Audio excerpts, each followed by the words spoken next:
দোকানে কিন্তু আমরা ক্যাপের ওটা পেলাম না, ঠিক আছে। এখন দেখি এই দোকানে এসছি পাই কিনা, ঠিক আছে। আচ্ছা জিজ্ঞেস করো।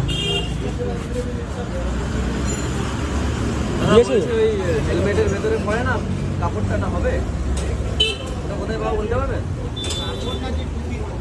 মানে এটা হেলমেটের ভিতরে পড়ে যেটা খারাপ না হয় এটা পড়ে না, ওটা হবে? পুরোটা দেবেন না, শুধু মাথায় যেটা হয় সেটা দেবেন। দাদা বললো আছে, দেখি।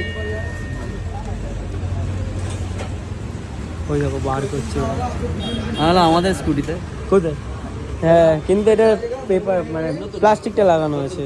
হ্যাঁ হ্যাঁ এই দেখো ইয়ারা ক্র্যাশ হয়ে গেছে।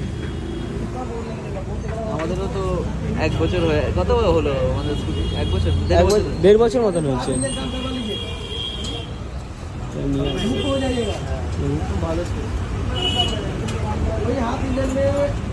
মাইলেজ এখন ভালোই দেয়। হ্যাঁ 40-এর উপরে মাইলেজ দেয়।